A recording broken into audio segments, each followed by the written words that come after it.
Hello दोस्तों, मैं हूं अमरीश कुमार। टीसीसी एकेडमी में आपका स्वागत है। और मैं आज टेक्निकल क्वेश्चन साइंस के लेकर आया हूं, जो आपके एग्जाम में अक्सर यहीं से पूछा जाता है। अब देखिएगा, मजा आ जाएगा।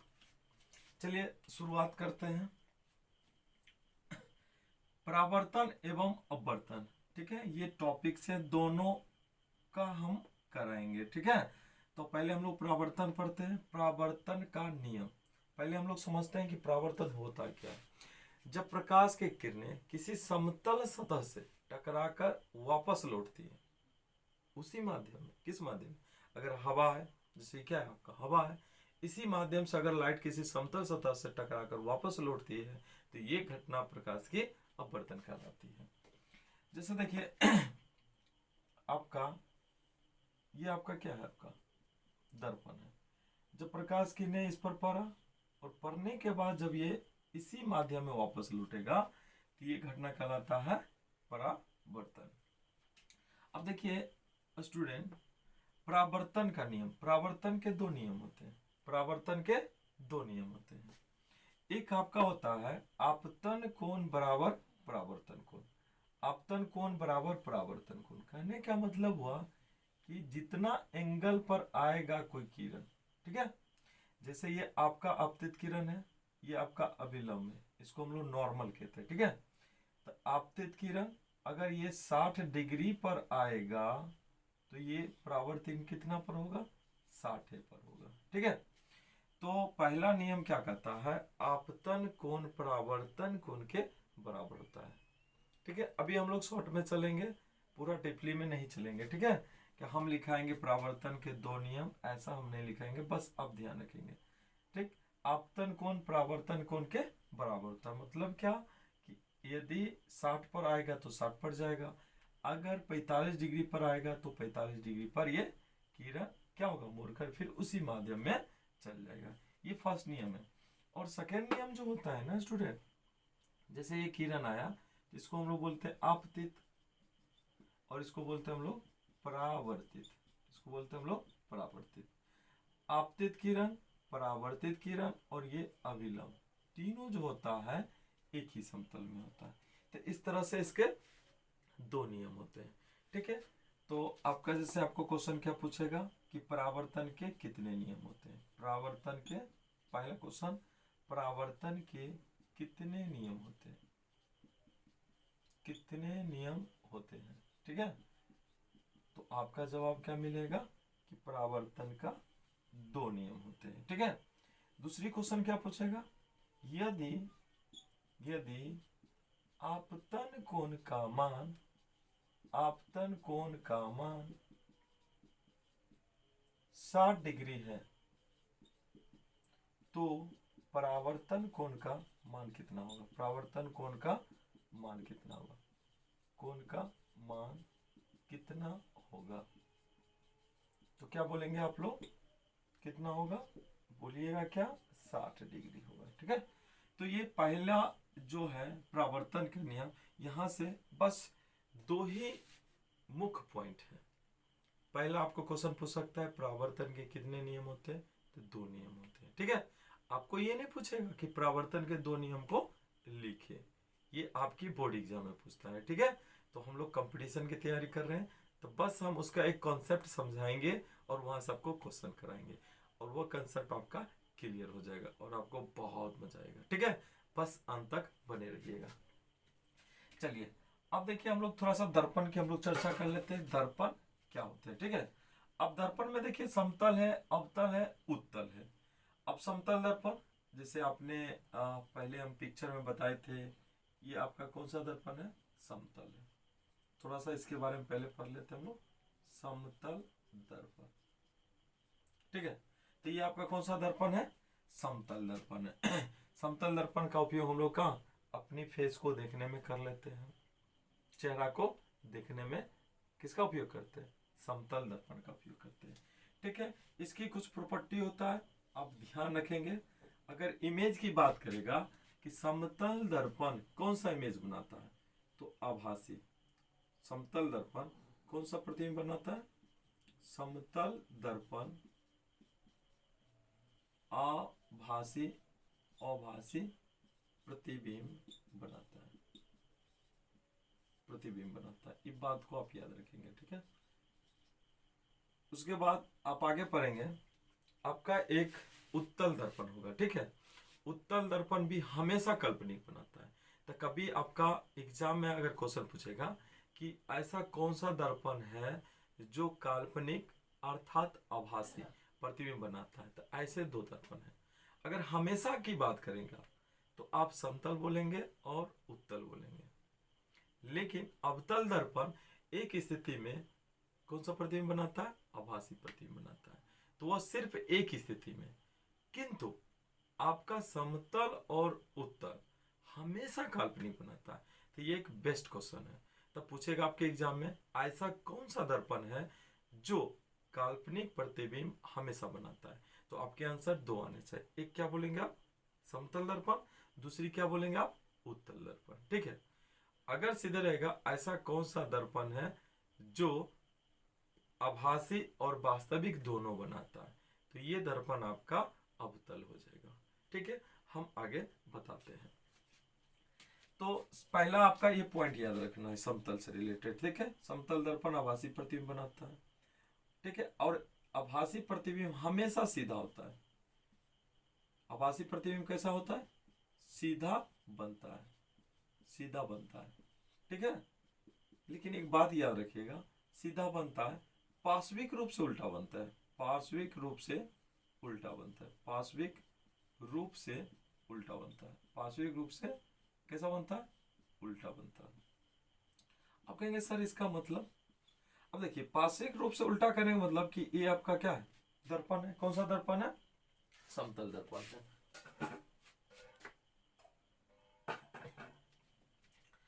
चलिए देखिए ये कौन सा दर्पण है, समतल है। देखिए अगर ये L है तो L का इमेज कैसा बनेगा, ऐसा बनेगा। तो यानी कि ये देखिए ये राइट साइड का हिस्सा था, तो इसमें कौन सा हुआ, लेफ्ट साइड का हुआ। तो इसी को हम लोग बोलते हैं पार्श्विक रूप से उल्टा बनता है, ठीक है। अगर आप देखिएगा अगर आपका ये R है तो कैसा होगा R, आपका R ऐसा होगा। जैसे आप देखते हैं समतल दर्पण में, अगर आप दाएं हाथ को अगर देखेंगे तो आपको दर्पण में कैसे दिखेगा, लेफ्ट दिखेगा, और लेफ्ट को देखेंगे तो राइट दिखेगा। आपकी जो आंख है ना, ये भी क्या होगा, लेफ्ट राइट, राइट लेफ्ट दिखेगा। तो इस प्रकार के प्रतिबिंब जो बनता है उसको बोलते हैं पार्श्विक रूप से उल्टा, ठीक है। एक होता है ये नीचे और पैर ऊपर, जैसे आप पानी इमेज जो होता है, अगर आप जाएंगे कोई तालाब में या नदी में अगर देखेंगे नीचे की ओर तो आपका ये दिखेगा फिश, मतलब ये कैसा हुआ, उल्टा बना, यानी कि अप डाउन वाला। जैसे ये है आपका, ये हिस्सा नीचे चल जाएगा और ये वाला हिस्सा ऊपर चल जाएगा। तो ये इमेज हुआ पानी वाला इमेज, ठीक है। लेकिन दर्पण का इमेज क्या होता है, लेफ्ट राइट वाला, लेफ्ट जो होता है राइट बनता है और राइट वाला लेफ्ट बनता है। चलिए पार्श्विक रूप से उल्टा बनता है। चौथी बात आप ध्यान रखेंगे क्या, कि दर्पण से जितना दूर अगर वस्तु को रखिएगा इमेज उतना ही दूर बनेगा। जैसे अगर दर्पण है आप लिख लेंगे, ठीक है, हम जो बात बोल रहे हैं कि चौथी बात याद रखिएगा कि दर्पण से जितना दूर वस्तु को रखेंगे प्रतिबिंब उतना ही दूर पर बनेगा। मतलब क्या, कि देखिए यहां से समझिए, अगर ये आपका दर्पण है, अगर वस्तु यहां पर आप रख दिए 10 सेंटीमीटर की दूरी पर, तो इसका जो काल्पनिक इमेज बनेगा यहाँ पे, ये जो काल्पनिक इमेज इधर बना, ये भी कितना दूर पर बनेगा, 10 सेंटीमीटर, ठीक है। ये चौथी बात है, हमने बोल दिया, उस बात को आप नोट करके ये इमेज ड्रॉ कर लेंगे, आपको क्लियर हो जाएगा, ठीक है। चलिए आगे चलते हैं हम लोग। पांचवी बात, इससे ध्यान रखिएगा कि यदि अगर समतल दर्पण है आपका, जैसे ये है समतल दर्पण, अगर समतल दर्पण की ओर अगर यू चाल से अगर जाइएगा, कौन चाल से जाइएगा, यू चाल से, अगर समतल दर्पण की ओर अगर यू चाल से जाइएगा तो इसमें जो इमेज होगा ना, इमेज जो होगा, इमेज यू चाल से जाइएगा तो इमेज जो होगा वो आपका 2u चाल से दिखेगा। कहने का मतलब देखिए, अगर आप दर्पण के सामने चल जाइएगा, ठीक है, अब दर्पण के सामने हम चल गए, और जब आप दर्पण की ओर आगे बढ़िएगा, ऐसे से जाइएगा आगे की ओर, तो देखिएगा कि उसमें इमेज जो आपका बनेगा ना, वो 2u चाल से जाएगा। मतलब कि अगर 10 की स्पीड में जाइएगा तो इमेज जो उसमें दिखेगा वो 20 की स्पीड से दिखेगा। यू कैन ट्राई, आप कर सकते हैं, आप दर्पण के सामने में जाकर कर सकते हैं, ऐसा आपको दिखेगा। चलिए आगे हम चर्चा करते हैं, ठीक है। छठवीं पॉइंट आप याद रखिएगा, छठवीं पॉइंट आप याद रखेंगे, अगर आपतित किरण को, ये लिख लेंगे, आपतित किरण को, आपतित किरण को स्थिर रखकर, स्थिर रखकर, स्थिर रखकर दर्पण को, दर्पण को थीटा कोण पर, थीटा कोण पर घुमाने पर, घुमाने पर 2 theta angle, 2 theta angle, 2 theta angle बन जाता है। चलिए इस बात को हम समझाते हैं। कहने का मतलब देखिए, समझाते हैं आपको। हाँ देखिए, अगर देखिए ये कौन सा है, ये आपतित किरण है, आपतित किरण है, ये आपतित किरण है, और आपका मान लीजिए ये दर्पण है, ठीक है, ये आपतित किरण है, और ये वाला हिस्सा क्या आपका, मेरे हाथ का हिस्सा, ये आपका। चलिए इसको और से बताते हैं। देखिए ये मान लीजिए आपका क्या है, ये दर्पण है, ठीक है, और ये आपतित किरण है। तो अभी देखिए दिख रहा है ना आप लोग को, इतना एंगल पर है। अगर हम आपतित किरण अर्थात मार्कर को स्थिर रखेंगे और इसको हम एंगल थीटा कोण पर हम घुमा दिए, एंगल थीटा कोण पर, दर्पण को अगर थीटा कोण पर घुमा देंगे तो कितना एंगल बन जाएगा, देख लीजिए। 2 थीटा के बराबर लग रहा है कि नहीं लग रहा है, बिल्कुल लग रहा है। डबल हो गया कि नहीं हो गया, आपतित किरण अब दर्पण, दोनों के बीच का एंगल कितना हो जाएगा, 2 थीटा। जैसे देखिए पहले इतना बड़ा कोण था, अगर थीटा एंगल से घुमाए तो ये एंगल कितना बड़ा हो जाएगा, 2 थीटा का हो जाएगा, ठीक है। शायद आपको समझ में आ गया होगा। देख रहे हैं थोड़ा पसीना भी चल रहा है, तो इतना मेहनत करके हम बना रहे हैं। प्लीज़ इस वीडियो को आप प्यार जरूर दीजिएगा, आप अंत तक बने रहिएगा। हम कोशिश करेंगे आपको इतना अच्छा से बताएं कि आपको समझ में आए, और यहाँ से क्वेश्चन 100% है, निश्चित रहेगा, इसमें कोई संदेह नहीं है, इसलिए प्लीज ध्यान रखें। तो ये आपका कौन सा पॉइंट हुआ, छठवां पॉइंट, ठीक है। अब देखिए समतल दर्पण से रिलेटेड एक बहुत ही शानदार लाजवाब क्वेश्चन है, जो मैक्सिमम एग्जाम में पूछा ही जाता है, कोई भी एग्जाम में पूछा जाता है। बस अभी बताते हैं, आप लोग इतना लिख लीजिए, फिर हम आगे बताएंगे, ठीक है।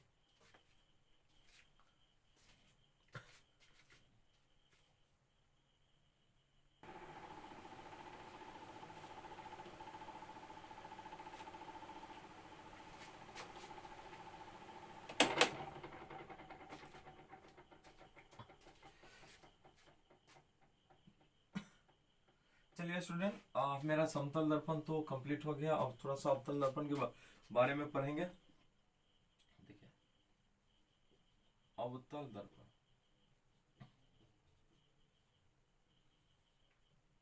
ठीक है। देखिए अवतल दर्पण जो होता है, इसका परावर्तक सतह जो होता है ना, वो धंसा हुआ होता है, ये अवतल दर्पण है। अब जैसे कि किरण ऐसे आएगा और यहाँ पढ़ने के बाद इसका क्या होगा, परावर्तन हो जाएगा। तो ये दर्पण जो है ये अवतल दर्पण होता है। तो अवतल दर्पण क्या होता है, परावर्तक सतह धंसा हुआ होता है। यानी कि ध्यान रखिएगा, क्या बोलिएगा कि परावर्तक सतह, परावर्तक सतह धंसा हुआ होता है, धंसा हुआ होता है, ठीक है।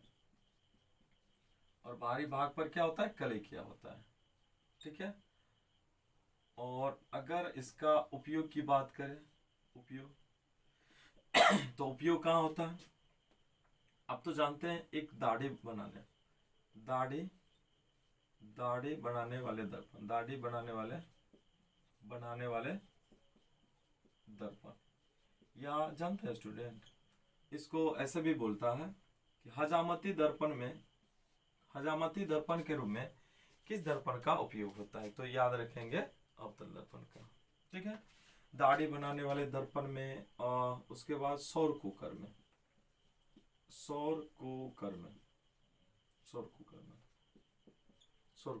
किसमें? सौर कुकर में। अच्छा, अगर यहाँ से कोई क्वेश्चन पूछे सौर कुकर में ऐसा क्यों, तो देखिए होता है क्या कि अवतल दर्पण की एक प्रॉपर्टी होता है कि जब ये अवतल दर्पण जैसे ये हो ना, तो जब ये प्रकाश किरणें इस पर पड़ेगा तो फोकस से गुजरेगा। ठीक है, सारी किरण, ठीक है, ऐसे गया, परावर्तन के बाद यहाँ से गुजरेगा, फिर किरण जाएगा फोकस से, बहुत सारे किरण है यहाँ से गुजरेगा। और ऐसे ही होता है कि अवतल दर्पण में जब सूर्य के प्रकाश आता है ना, तो सारे, जब ये प्रकाश पर एक बिंदु पर क्या होता है, सभी प्रकाश किरणें आएगा, और एक बिंदु पर जब सभी प्रकाश के किरणें आएगा तो वहां पर क्या होगा, उष्मा ज्यादा हो जाएगा, जिसके कारण क्या होता है, पानी गर्म हो जाएगा, आप उसमें भोजन को भी पका सकते हैं। और इसी गुण के कारण अवतल दर्पण को अभिसारी दर्पण भी कहते हैं। ये गुण के कारण क्या होता है कि बहुत सारे प्रकाश किरणें को किसी एक बिंदु पर अभिसरित करता है। इसी गुण के कारण इसको कहते हैं अवतल दर्पण को अभिसारी दर्पण। ये भी सवाल आता है कि किस दर्पण को अभिसारी दर्पण कहते हैं, तो अवतल दर्पण को। किस गुण के कारण? ये बहुत सारे किरणें को एक बिंदु पर अभिसरित करता है, इसी कारण से। ठीक है स्टूडेंट, चलिए आगे हम बताते हैं। ये आपका सेकेंड लाइट था। ठीक है, थर्ड आप ऐसे बोल सकते हैं सर्च लाइट में।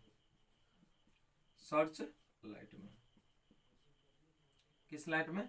सर्च लाइट करने का मतलब कि कोई वस्तु है, छोटा वस्तु, उसको खोजने के लिए हम इस लाइट का, क्योंकि इसका एक गुण होता है कि कोई भी छोटा वस्तु को थोड़ा सा बड़ा करके दिखाना। जैसे कि दाढ़ी बनाने में जैसे शेविंग कोई कराता है तो छूट जाता है, तो जब ये दर्पण में दिखता है ना, तो वो थोड़ा सा साइज बड़ा करके दिखाता है, तो इससे स्पष्ट हो जाता है कि किसी का दाढ़ी न छूटा है, तो उसको क्या करेगा, फिर से वो ठाकुर जी जो है वो उसको बना देगा।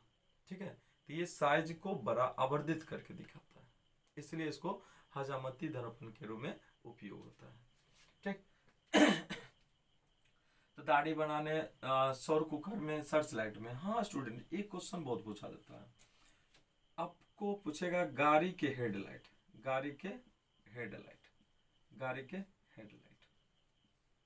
में, ये सवाल बहुत आता है। सवाल तो दो पूछे जाते हैं, एक तो बोलेगा आपका गाड़ी से, वाहन से संबंधित पूछेगा, तो एक तो आपका क्वेश्चन पूछेगा कि गाड़ी के हेडलाइट में कौन सा दर्पण का उपयोग करता है, तो बोलिएगा हेडलाइट जो से आगे वाला दर्पण होता है, तो क्या बोलेंगे, अवतल दर्पण। लेकिन अगर सामने वाला लाइट, जैसे कि पीछे के दृश्य दिखने के लिए दो रहता है नहीं यहाँ पे दर्पण, तो वो होता है उत्तल दर्पण। ये भी बहुत सारा क्वेश्चन, मतलब बहुत बार पूछा गया सवाल कि साइड मिरर के रूप में किस दर्पण, तो उत्तल। या कभी कभी ऐसा ही क्वेश्चन पूछ देता है कि चालक के सामने कौन सा दर्पण होता है, तो यही बोलिएगा, उत्तल ही बोलिएगा। ठीक है, बहुत सारे कंफ्यूजन हो जाता है कि सामने बोला तो हेडलाइट, नहीं, ऐसा नहीं। क्वेश्चन में लिखा होगा, अगर हेडलाइट की बात होगा, लिखा होगा सवाल में कि गाड़ी के हेडलाइट में कौन सा दर्पण, तब बोलेंगे अवतल दर्पण। लेकिन अगर पूछेगा चालक के सामने या चालक के बगल में या पश्च दृश्य को देखने के लिए किस दर्पण का उपयोग करते हैं, तो क्या बोलेंगे, उत्तल दर्पण का। ठीक है, ध्यान रखेंगे। तो ये अवतल दर्पण था। अब इसके देखिए प्रतिबिंब की अगर बात करेंगे कि ये प्रतिबिंब क्या सब बनाता है, कैसा बनाता है प्रतिबिंब, तो प्रतिबिंब की अगर बात कीजिएगा तो इनका प्रतिबिंब दो तरह का बनता है। ये वास्तविक भी बनाता है, वास्तविक एवं काल्पनिक दोनों प्रकार का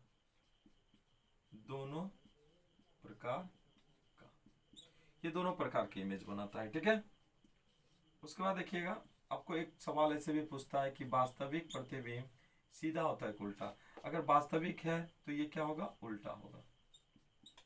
ठीक है, तेसर पॉइंट याद रखिएगा, अगर आभासी माने काल्पनिक, ठीक है, आभासी तो क्या बोलिएगा, सीधा बनता है। आभासी कैसा बनेगा, सीधा बनता है। ठीक। और अवतल दर्पण में प्रतिबिंब अगर बनाइएगा ठीक है, तो चलिए इधर बताते हैं आपको। इसमें प्रतिबिंब जो बनता है टोटल 6 केस में बनता है। ठीक है, तो हम कुछ केस बता देते हैं जो काफी इंपॉर्टेंट है। स्टूडेंट, गर्मी बहुत लग रहा है, पसीना, क्योंकि अब फैन भी हम चला नहीं सकते हैं, क्योंकि अगर फैन चलाएंगे तो क्या होगा, आवाज़ आएगा और आप तक आवाज़ सही से नहीं पहुंच पाएगा, इसलिए खुद परेशान हो रहे हैं। बस आप थोड़ा सा इस वीडियो को प्यार दीजिएगा, हम बहुत खुश होंगे, क्योंकि बड़ी मेहनत करके बना रहे हैं। ठीक है, और थोड़ा सा लंबा वीडियो बनेगा, लेकिन पेशेंस रखिएगा, रिजल्ट काफ़ी बेहतर देगा, इसमें कोई संदेह नहीं है। ठीक है, बस भरोसा कीजिए, हम बहुत ज़्यादा अच्छा आपको बता देंगे, आपको थोड़ा भी दिक्कत नहीं होगा। अभी तो ऐसा हम मैक्सिमम है क्वेश्चन टाइम में चलेंगे, कुछ कॉन्सेप्ट भी बताएंगे, कभी आपको डीप में भी पढ़ाएंगे। ठीक है चलिए देखिए, इमेज की बात कर रहे थे ना, प्रतिबिंब जो है देखिए आपको पूछता है कि जब वस्तु अनंत पर होगा तो इमेज कहाँ बनेगा, जब वस्तु अनंत पर होगा तो कहाँ बनेगा, फोकस पर। कहाँ बनेगा, फोकस पर बनेगा। जब फोकस पर होगा वस्तु तो इमेज कहाँ बनेगा, अनंत पर बनेगा। और कितना, बहुत बड़ा। जब अनंत पर इमेज बनेगा तो बहुत बड़ा नहीं बनेगा। ठीक है, तो क्या याद रखेंगे, जब वस्तु अनंत पर होगा तो प्रतिबिंब फोकस पर बनता है, जब वस्तु फोकस पर होगा तो प्रतिबिंब कहाँ बनेगा, अनंत पर बनेगा। ठीक है, आपको ऐसा ही क्वेश्चन पूछेगा कि जब वस्तु फोकस पर है तो इमेज कहाँ बनेगा, तो अनंत पर। जब वस्तु अनंत पर है तो प्रतिबिंब कहाँ बनेगा, फोकस पर। ठीक है, क्लियर हो गया। ठीक है, इसका इमेज हम खींच के अगर बताते हैं तो फिर टाइम लगेगा, बस याद रख लेना है कुछ। ठीक है, उसके बाद आपको पूछेगा क्या कि समान साइज का प्रतिबिंब बनाने के लिए वस्तु को कहाँ रखा जाना चाहिए, तो वक्रता केंद्र पर। कहाँ रखे जाने चाहिए, वक्रता केंद्र पर। सर वक्रता केंद्र क्या होता है, ये पोल हुआ, इसको ध्रुव बोलते हैं।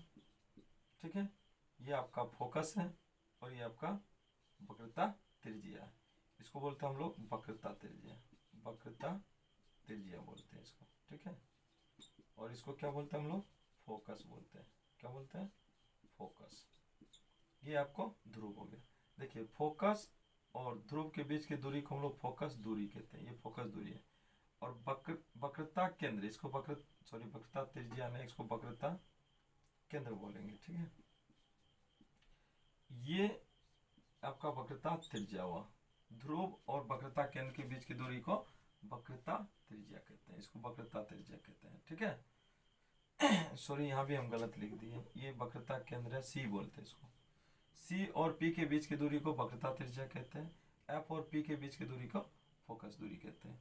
ठीक है तो पहले बात आप क्या रखिएगा, जब फोकस पर होगा, जब एफ पर हो वस्तु कहाँ हो, एफ पर, तो इमेज कहाँ बनेगा, इमेज, तो याद रखना है कहाँ बनेगा इमेज, अनंत पर, अनंत पर। ठीक है, दूसरी बात, अगर सी पर हो, सी मतलब वस्तु कहाँ रखिएगा, यहाँ पर, यहाँ पर, यहाँ पर।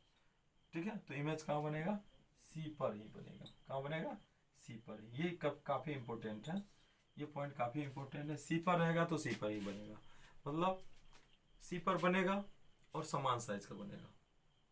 किस साइज का, समान साइज का, इसलिए एक बेहतर क्वेश्चन है। क्वेश्चन क्या पूछेगा आपके एग्जाम में कि समान साइज का प्रतिबिंब बनाने के लिए वस्तु को कहाँ रखी जानी चाहिए, तो वक्रता केंद्र पर। क्लियर है बात, समान साइज के प्रतिबिंब बनाने के लिए वस्तु को कहाँ रखा जाना चाहिए, वक्रता केंद्र पर रखा जाना चाहिए। एक बात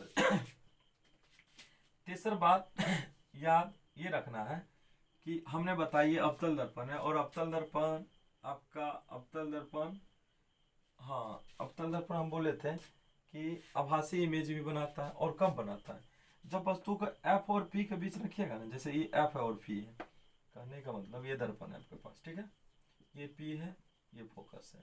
जब एफ और पी यहाँ पर अगर वस्तु को रखिएगा तो ये इमेज आपका ना पीछे बन जाएगा, इधर बनेगा, पीछे में बनेगा।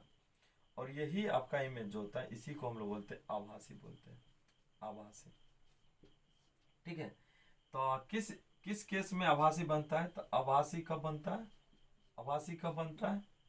जब वस्तु क्या होता है, वस्तु सी एवं पी के बीच हो, पी के बीच हो तो आभासी बनता है। इसमें तीन ही बातें मुख्य है, इसको याद रखिएगा। एफ पर हो अनंत पर बनेगा, सी पर ही बनेगा। आभासी आभासी कब बनता है? जब वस्तु सी एवं पी के बीच हो तो आभासी बनता है। ठीक है, आभासी करने मतलब पीछे में बनेगा, सीधा बनेगा, और ये क्या बनता है? उल्टा बनता है। बाकी केस में आपका क्या बनेगा? वास्तविक और उल्टा। एक केस में क्या बनता है? आपका आभासी इमेज बनता है।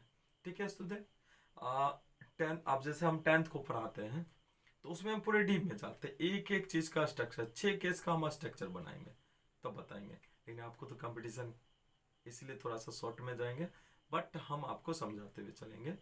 ठीक है।